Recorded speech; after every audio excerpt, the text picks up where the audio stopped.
नाज़रीन, खबर दोपहर के साथ आप सबसे रूबरू हूं मैं हिना जुबैर। नाज़रीन, रामनवमी के मौके पर मुल्क की कुछ रियासतों में तशद्दुद भड़क उठा था। तशद्दुद पर अब उसके बाद जो कार्रवाई की जा रही है, अपोजिशन का ये कहना है कि इस पर सियासत हो रही है। हर रियासती हुकूमत अपने अपने तौर पर इस पर कार्रवाई कर रही है। इसी पर मबनी है हमारी आज की खास पेशकश, तशद्दुद पर सियासत। चलिए शुरुआत करते हैं खबर दोपहर की।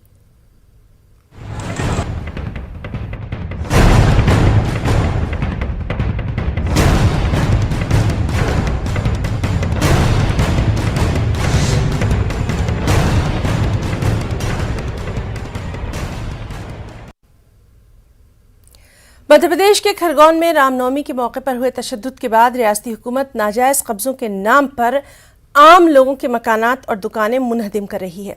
ये कार्रवाई उन इलाकों में की जा रही है जहां रामनवमी के जुलूस पर एक मखसूस तबके पर मुबैना तौर पर पथराव का इल्जाम लगाया गया। अब नाजायज कब्जों का ख्याल हुकूमत को क्यों आया, अब इसका जवाब खुद हुकूमत ही दे सकती है।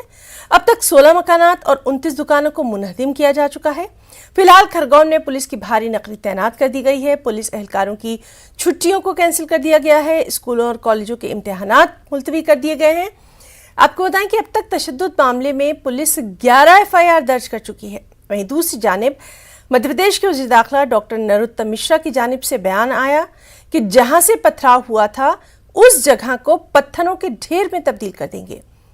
दूसरी तरफ कांग्रेस के सीनियर लीडर दिग्विजय सिंह ने ट्वीट करते हुए हुकूमत की कार्रवाई पर सवाल खड़े कर दिए। कांग्रेस का वफ्द आज खरगोन का दौरा करने वाला है। गुजरात के साबरकांठा से भी आपको खबर दे दें, जहां के हिम्मतनगर इलाके में एक मरतबा फिर 2 मुख्तलिफ फिरकों के लोगों के बीच पथराव होने के बाद पुलिस ने कम से कम 4 लोगों को हिरासत में ले लिया है।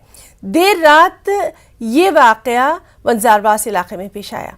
सोशल मीडिया पर वायरल हो रहे वीडियोज में कुछ लोगों को दूसरे मोहल्ले पर पेट्रोल बम फेंकते हुए देखा जा सकता है और पुलिस के मुताबिक ये एक मामूली झड़प थी। हुजूम को मुंतशिर करने के लिए आंसू गैस के गोले दागे गए। इससे पहले इतवार के रोज रामनवमी के दिन हिम्मतनगर कस्बे में तशद्दुद फूट पड़ा था।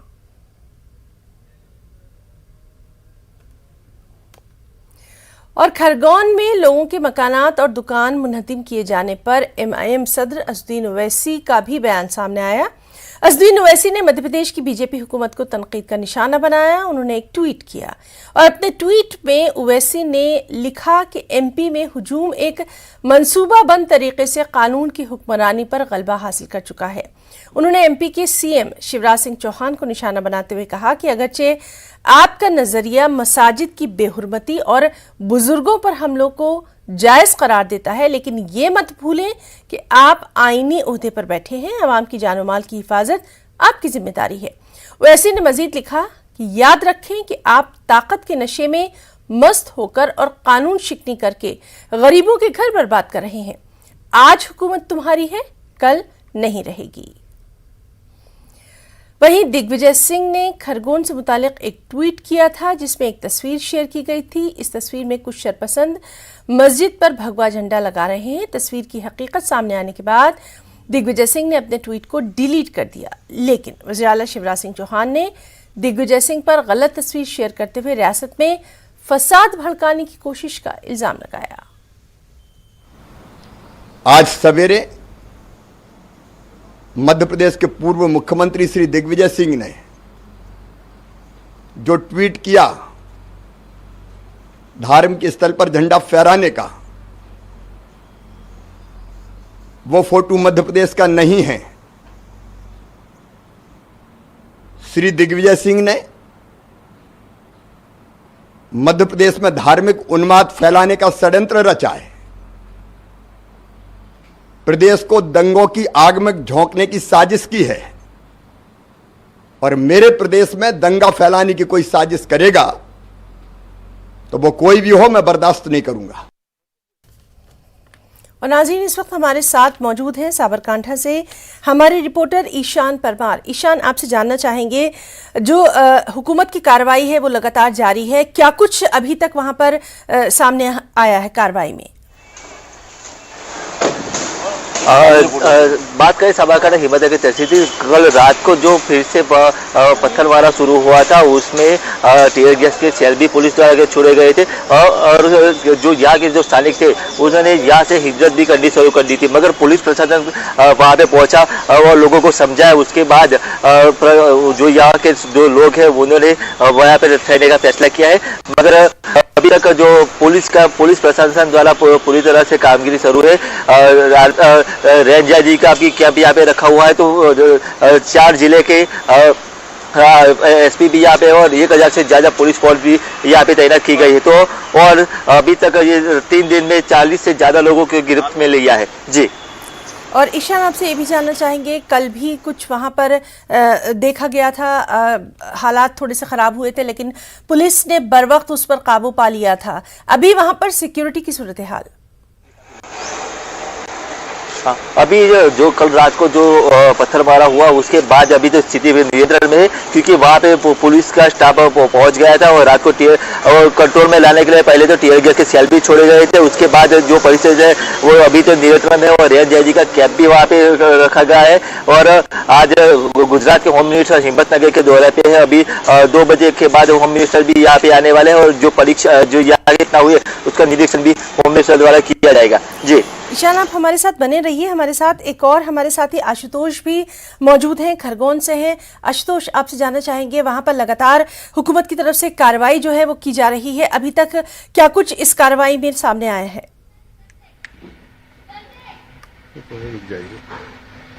नहीं ना, मैं आपको बताऊंगा जिस प्रकार से पूरे जुलूस के बाद जो घटनाक्रम सामने आया था, लगातार जो उपद्रवियों को पकड़ने की कार्रवाई की जा रही है। उनके जो ठिकाने हैं, विशेष रूप से दुकान है, जो सीएम शिवराज सिंह मध्य प्रदेश के उन्होंने जो निर्देश दिए थे उसके बाद उपद्रवियों को पकड़ने का अभी तक 90 गिरफ्तारियां हो चुकी है और दुकान मकान चिन्हित कर लिए गए। करीब 25 से 30 दुकानों और मकानों को बुलडोजर चलाया और लगातार कार्रवाई चल रही है। आज जो मध्य प्रदेश के कृषि मंत्री हैं और खरगोन जिले के प्रभारी मंत्री कमल पटेल वो भी आने वाले हैं। वो यहाँ अधिकारियों को बैठक भी लेंगे और लोगों से चर्चा भी करेंगे और स्थिति का जायजा भी लेंगे। तो कुल मिलाकर ही ना कहा जाएगा कि फिलहाल में जो स्थिति है पूरी तरीके से नियंत्रण में, पुलिस चप्पे चप्पे में पुलिस बल तैनात है। आशुतोष, आपसे ये भी जानना चाहेंगे, जो ये कार्रवाई की जा रही है इसको लेकर अपोजिशन भी लगातार हुकूमत पर सवाल उठा रही है, क्या कुछ वहां पर अपोजिशन की तरफ से अभी तक कुछ सामने आया है?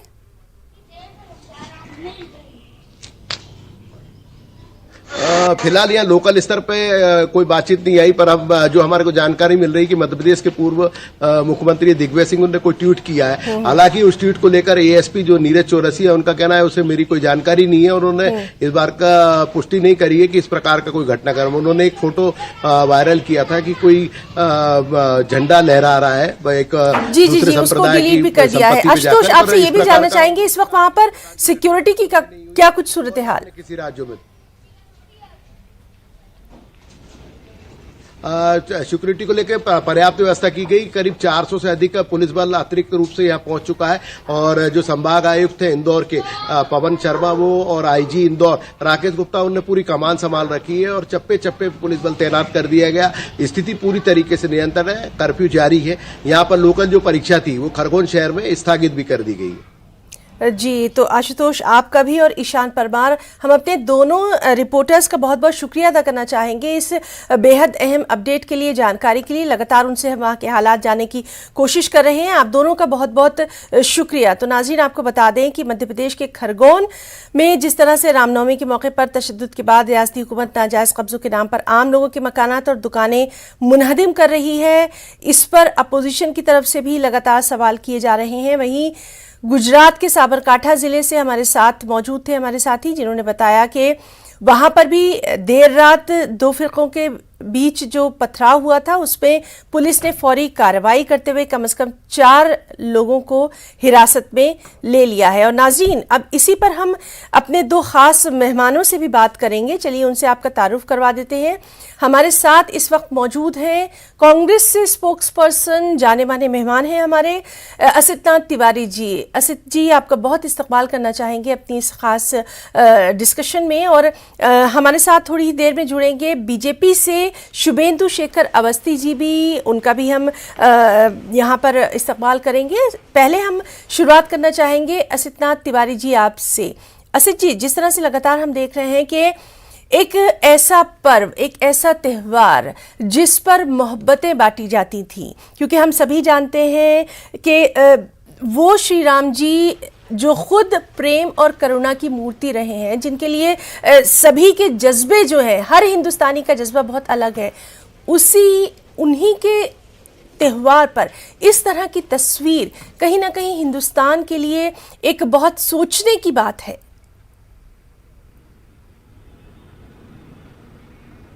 निश्चित तौर पर देखिए, राम को मर्यादा पुरुषोत्तम कहा गया और राम ने जो मर्यादाएं स्थापित की, राम भक्ति के नाम पर उन मर्यादाओं को तार तार किया जा रहा है। मैं दोनों चीजों की आलोचना करूंगा। रामनवमी के जुलूस पर पत्थर चलाने वाले भी उपद्रवी हैं और रामनवमी जुलूस के दौरान मस्जिद पर बिहार के मुजफ्फरपुर में जिन लफंगों ने चढ़कर एक धर्म का झंडा लहरा दिया, वो उपद्रवी हैं। लेकिन पत्थर बरसाने वालों के घर गिरा दिए गए और जो लोग मस्जिद पे चढ़ गए एक धर्म का झंडा फहराने, उन्हें सीने से लगाया जा रहा है। ये इंसाफ नहीं है, ये ज्यादती है, ये जुल्म है और ये इंसानियत के खिलाफ है। इनके घर कब गिराए जाएंगे भाई? जो लोग मस्जिद पे चढ़ गए झंडा फहराने, क्या इनके घर गिराए जाएंगे? कतई नहीं गिराए जाएंगे, कतई नहीं। इनको नेता बना दिया जाएगा, इनमें से किसी को टिकट दिया जाएगा, पहली बात। दूसरी बात, किसी भी घर से अगर पत्थर चला, 2 लोग 4 लोग उस घर के सदस्य होंगे, पत्थर चला दिया होगा, उन्हें गिरफ्तार करते। घर कैसे आप गिरा देंगे?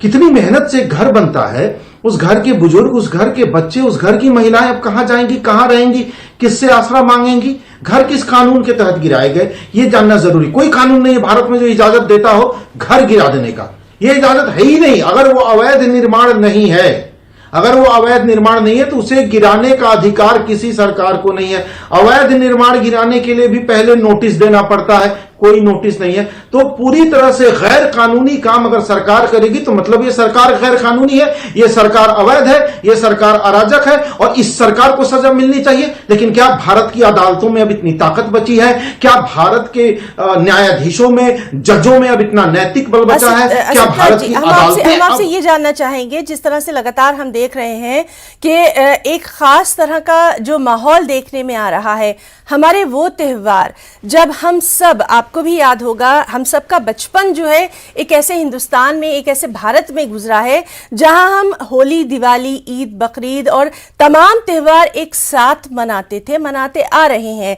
वो तस्वीर अब कहीं ना कहीं धुंधली पड़ती नजर आ रही है। इसके लिए किसको आप जिम्मेदार मानेंगे? क्योंकि किसी भी एक खास स्टेट की हम बात नहीं कर रहे, एक पूरी हिंदुस्तान की तस्वीर की बात कर रहे हैं।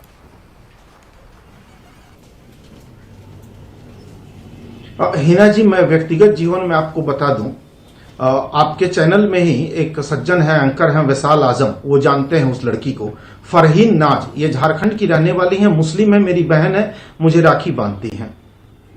अब आप बताइए, मैं इस रिश्ते को कैसे भूल जाऊं, अपनी उस बहन को कैसे भूल जाऊं? वो बहन मेरे साथ होली भी मना लेती है, मेरे साथ दिवाली भी मना लेती है, राखी भी बांध लेती है और मुझे ईद भी मनवा लेती है, मुझसे ईदी भी वसूल लेती है, मुझसे ईदी भी ले लेती है। आप बताइए कि मैं उस बहन को कैसे भूल जाऊं? इन चंद लफंगों की वजह से भूल जाऊं? नहीं भूल सकता। जिन कंधों ने मुझे पाला पोसा है अपने परिवार के अलावा, वो चाहे हमारे इकबाल चाचा हो, खलील चाचा हो या कोई हो, उन्हें मैं कैसे भूल जाऊं? आप मुझे बताइए। क्यों भूल जाऊं? क्यों भूल जाऊं? ये भी एक सवाल है। उन कंधों पर मैं घूमा बचपन में, उन कंधों को मैं क्यों भूल जाऊं? बताइए ना। खलील चाचा के कंधों पर, इकबाल चाचा के कंधों पर पला बड़ा हूं, भूल जाऊं मैं 4 लफंगों की वजह से? ये लफंगे हैं, ये किसी धर्म के लोग नहीं है, जान लीजिए। राम मर्यादा पुरुषोत्तम है, राम को मारने वाले मर्यादा की रक्षा करते हैं और राम को नकारने वाले उत्पात मचाते हैं, उदंडई करते हैं, लफंगई करते हैं, गुंडई करते हैं। ये गुंडे राम के भक्त नहीं है, बात बड़ी साफ है, जो मस्जिदों पर चढ़ के झंडा फहरा रहे हैं। लेकिन बिना कोई कानून माने किसी के घर पर बुलडोजर चलाने वाले भी गुंडे हैं। वो कानून नहीं मान रहे, इस देश का कानून नहीं मानने वाला ही तो गुंडा है ना, वही तो क्रिमिनल है। असितनाथ जी, इस पर भी हम बात करेंगे, इस पर भी हम बात करेंगे। जिस तरह से खरगोन में ये कहा जा रहा है कि ये सब नाजायज कब्जे थे जिनको अब इस वक्त जो है मुनहदिम किया जा रहा है, ढाया जा रहा है। इस पर भी हम बात करेंगे। हमारे साथ हमारे एक और खास मेहमान शुभेंदु शेखर अवस्थी जी मौजूद हैं, बीजेपी से हैं, स्पोक्स पर्सन हैं, जिनसे लगातार हम बात करते रहे हैं। शुभेंदु जी, आपका बहुत हम वेलकम करना चाहेंगे अपने इस खास डिस्कशन में, और आपसे हम ये जानना चाहेंगे खास तौर पर जिस तरह से हमने देखा कि रामनवमी के मौके पर कुछ इस तरह की घटनाएं सामने आई जिन पर सभी ने अपने अफसोस का इजहार किया, सभी ने अपने गुस्से का भी इजहार किया, दुख का भी इजहार किया।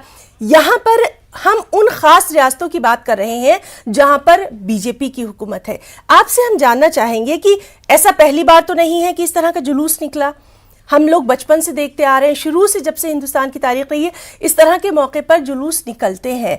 लेकिन उन जो जुलूस निकलते हैं, इस तरह के मजहबी जुलूस, उनके लिए खास रोड मैप बनाया जाता है, खास रास्ता बनाया जाता है, सिक्योरिटी का भी खास बंदोबस्त किया जाता है। आपको नहीं लगता कि यहाँ कहीं ना कहीं जो एडमिनिस्ट्रेशन है, जो इंतजामिया है, जो रियासती हुकूमत है, उसकी कहीं चूक नजर आ रही है कि जो रोड मैप बनाया गया, हसास इलाकों को कैसे नजरअंदाज कर दिया गया? देखो हिना जी, मैं बिल्कुल क्लियर और बिल्कुल सहजता से ये कहना चाहता हूँ कि भारतीय जनता पार्टी और भारत दोनों ने कभी हिना और मेहंदी में फर्क नहीं समझा है। जब हमने हिना और मेहंदी में कोई फर्क नहीं समझा, और ये जो चीजें हो रही हैं, अभी आपने खरगोन का बताया, इससे पहले राजस्थान के 2 जगह पे बीवर और करौली में भी ये घटना हुई। कुछ लोगों ने इस तरीके के रामनवमी के इस जुलूस के ऊपर पत्थर मारा और फिर उन्होंने वहां के जो एक विशेष समुदाय के लोग थे उनके को आग भी लगा दी दुकानों पर। इस तरीके की घटनाएं हो रही हैं, और ये कोई किसी जाति, किसी धर्म, किसी पॉलिटिकल पार्टी या किसी और विशेष लोगों के लोग नहीं है।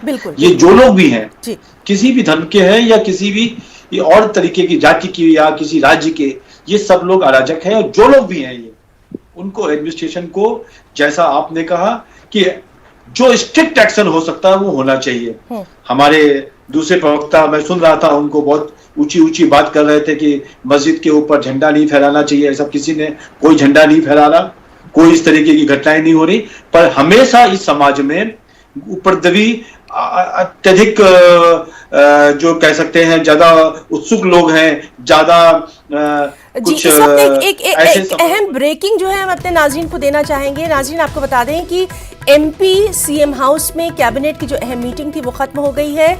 इजलास में वज़ीर दाखिला समेत आला हुकाम मौजूद थे। वज़ीर आला ने डीजीपी से अमन व अमान के हवाले से रिपोर्ट तलब की है। आपको बताएं कि अब तक 95 फसादी गिरफ्तार किए जा चुके हैं, गिरफ्तारी की कार्रवाई जारी है, और आज भी खरगोन में फसादियों की जायदादें मिसमार की जाएंगी।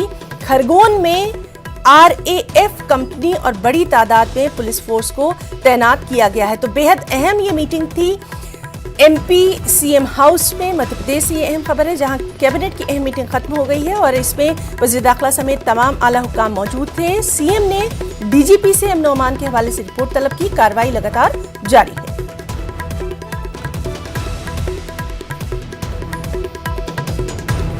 तो नाज़रीन, चलिए सीधे हम रुक करेंगे। हमारे साथ 2 हमारे खास मेहमान असित तिवारी जी कांग्रेस से और शुभेंदु शेखर अवस्थी जी बीजेपी से मौजूद हैं। शुभेंदु जी, हम आपसे ही ये जानना चाहेंगे कि ठीक है, जांच जारी है, कार्रवाई हो रही है, इसीलिए ये अहम खबर जो पल पल का अपडेट है ये हम अपने नाज़रीन तक पहुंचा रहे हैं कि अभी तमाम तर जांच चल रही है, कार्रवाई की जा रही है। लेकिन जब इस तरह की घटनाएं होती हैं, इस तरह के वाक़यात होते हैं, कहीं ना कहीं तो इंटेलिजेंस का फेलियर आप मानेंगे। पहले से खबर जो है कहीं ना कहीं होती है, बहुत ही सेंसिटिव मामले हैं ये। आपको नहीं लगता कि कुछ तो जिम्मेदारी बनती है इंतजामिया की? पूरी जिम्मेदारी बनती है, कुछ क्यों, इस तरीके की घटना होती हैं, सरकारों की पूरी जिम्मेदारी है, चाहे वो राजस्थान में कांग्रेस की सरकार हो या मध्य प्रदेश में भारतीय जनता पार्टी की सरकार हो। इस तरीके के जुलूस के साथ यदि निकालना है, जिस रूट पे निकालना है उस रूट पे कोई घटना घट सकती है, और यदि ऐसा अंदेशा है या तो वो यात्राएं रोकी जानी चाहिए जी, या फिर उसके इतने अच्छे इंतजाम किए जाने चाहिए कि दूसरे समुदाय के लोग यदि कुछ प्लान कर रहे हैं कि इस पे पत्थर मारना है, क्योंकि बड़ी आम घटनाएं हो रही हैं आज हिना, मैं आपको इस चैनल के माध्यम से ये बताना चाहता हूं, कहीं जेएनयू में कोई मीट खाने के ऊपर झगड़ा हो रहा है तो कहीं रामनवमी पर ये झगड़ा हो रहा है। ये ऐसा झगड़ा हमने कभी देखा नहीं। आप अभी कह रहे थे कि आपने बचपन में भी ऐसा सुना नहीं, हम लोग साथ साथ हो रहे हैं, पर यदि इस तरीके की घटना हो रही है तो इस पे काबू पाना बहुत जरूरी है। इसी बात को आपकी आगे बढ़ाते हैं। बिल्कुल सही आपने कहा कि हम सबने इस तरह का माहौल नहीं देखा था, एक अलग माहौल में थे, हम सब साथ रहते थे, और इसीलिए आज भी वो तमाम तर चीजें हम सबके अंदर भी कहीं ना कहीं जो नफरत के बयानात हैं, आपको नहीं लगता कि उनका अब खात्मा होना चाहिए, उस पर अब कार्रवाई होनी चाहिए ताकि इस तरह के माहौल को पनपने ना दिया जाए? बिल्कुल, देखो जो लोग इस तरीके की एक्टिविटी में इन्वॉल्व हैं, वो मेरा मानना है कि चाहे वो एक समुदाय के हों या दूसरे समुदाय के लोग हों, वो बहुत ज्यादा पढ़े लिखे लोग नहीं हैं, उनका कोई अपना बिजनेस नहीं है, उनका कोई वो नहीं है, वो छुटपैया लोग हैं जो कभी कहीं पंचर बना रहे हैं तो कहीं पे कोई दुकान चला रहे हैं।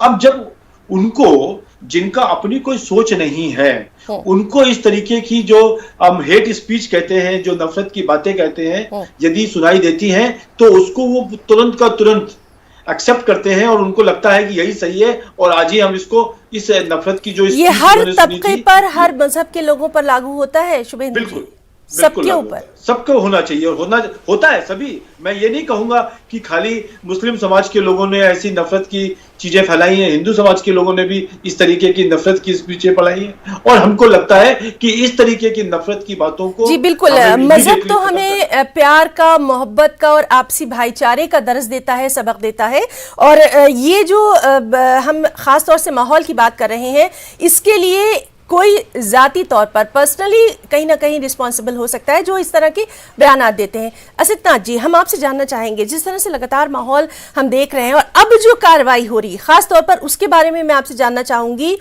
जो कहा जा रहा है, अगर हम खरगोन की बात करें, वहां पर जिस तरह से लगातार इन्हिदामी कार्रवाई, यानी जो इमारतें हैं, मकानात और दुकानें हैं, जो जहां पर लोग रहते हैं और जहां से रोजगार कमाते हैं, उन पर लगातार कार्रवाई की जा रही है, और वजह चाहे जो भी रही हो, इस कार्रवाई को आप किस तरह से देखेंगे? देखिए, मैंने शुरू में ही कहा कि ये दोनों उपद्रवी हैं, चाहे वो रामनवमी के जुलूस पर पत्थर चलाने वाले हों, चाहे बिहार के मुजफ्फरपुर में मस्जिद पर चढ़ के झंडे लहराने वाले, दोनों उपद्रवी हैं। और मजे की बात देखिए कि ये दोनों कहीं के नहीं होते हैं। जब कोई घटना हो जाती है, अभी अवस्थी भैया ने क्या कहा कि ना तो ये किसी धर्म के लोग हैं, ना ही ये किसी राजनीतिक विचारधारा के लोग हैं। मतलब जिस भाजपा का झंडा ढो के वो बच्चे ये सारा कुछ कर लेते हैं, वो भाजपा उन्हें अपना मानती तक नहीं है घटना हो जाने के बाद। या जिस धर्म के नाम पर वो सब कुछ कर रहे हैं, उस धर्म की झंडा बरदारी करने वाले उसे अपने धर्म तक का नहीं मानते, चाहे वो इस्लाम के धर्म के लोग हों या हिंदू धर्म के लोग हों, तुरंत खारिज कर दिया जाता है। ना ना ना ना, ये हमारे धर्म के तो हो ही नहीं सकते। ये दोनों धर्म के लोग बड़ी आसानी से तो इंतजामिया की जो फौरी कार्रवाई हो रही है, उस पर क्या कुछ रिएक्शन आपका? उत्पात करने वाले, मैं उसमें बहुत स्पष्ट कहूंगा कि अगर ये अवैध निर्माण है तो इसे गिराया जाना चाहिए, लेकिन उसकी एक प्रक्रिया है और वो प्रक्रिया है नोटिस के बाद। क्या इनको नोटिस दिया गया था? क्या उसकी कोई पैमाइश हुई थी? पैमाइश में वो अवैध घोषित था और अवैध घोषित होने के बाद गिराया जा रहा है, या उसे ऐसे ही गिराया जा रहा है? कांग्रेस पार्टी की एक कमेटी बनी है 5 सदस्यीय, हम लोग उस रिपोर्ट का इंतजार कर रहे हैं। वो कमेटी हमें बताएगी कि वो वैध है, अवैध है, नोटिस दिया गया था कि नहीं दिया गया था। क्योंकि मीडिया की रिपोर्ट पर हमें रत्ती भर भरोसा नहीं है। इतना झूठ, इतना प्रपंच, इतना आतंक मीडिया ने फैला रखा है कि ये उत्पाती बच्चे गढ़े किसने? इसी मीडिया ने तो। इस मीडिया की बड़ी भूमिका है इन उपद्रवियों को गढ़ने में, इसलिए इस पर हमें भरोसा नहीं है। उन सियासी लीडरों ने भी जिन्होंने नफरत वाले, जहर वाले बयानात दिए हैं, इसमें सभी शामिल हैं। यहां पर हम आपसे सिर्फ ये जानना चाह रहे हैं कि आगे इस तरह की कोई घटना, इस तरह का कोई अफसोसनाक वाकया ना हो। हमारी जो खास हिंदुस्तान की पहचान रही है, भारत की पहचान रही है, गंगा जमनी तहजीब की, वो कायम रहे। और जिस तरह से हम देख रहे हैं कि कार्रवाई भी फौरी तौर पर की जा रही है, वो ना हो, उसके लिए सभी को क्या कुछ मिल बैठकर करना होगा। सियासत से परे ये सवाल मैं जरूर आपसे करना चाहूंगी और शुभेंदु जी से भी करना चाहूंगी। देखिए, मैंने क्या कहा, कार्रवाई तो होनी ही चाहिए। जो रामनवमी के जुलूस पर पत्थर फेंकेगा उस पर कार्रवाई क्यों नहीं होगी? जो मस्जिद पर चढ़ के झंडे फहरा देगा उस पर कार्रवाई क्यों नहीं होगी? जो कहीं की भी जमीन अतिक्रमण करके उस पर मोहल्ले बसा लेगा उस पर कार्रवाई क्यों नहीं होगी? कार्रवाई होगी। लेकिन कार्रवाई कानून के तहत होनी चाहिए ना। कार्रवाई हमारे मन से हो जाएगी क्या, मैं राजा हो गया हूं? चलिए ठीक कि मेरे है मुंह से शुभेंदु जो जी, निकल गया वही कार्रवाई कानून है। होनी चाहिए, कार्रवाई जरूर होनी चाहिए देखिए। और एक मिसाल कायम होनी चाहिए, लेकिन आगे इस तरह की घटनाएं ना हो, आगे इस तरह की नाखुशगवार वाकये ना हो, उसके लिए सभी को क्या कुछ करना चाहिए सियासत से ऊपर उठकर? हिना जी, मैं खाली ये कहूंगा कि ये कमेटी बनेगी, 5 लोगों की कमेटी होगी, वो तय करेगी और ये करेगी, इस करते करते सालों साल निकल जाते हैं और ये लोग बच के चले जाते हैं।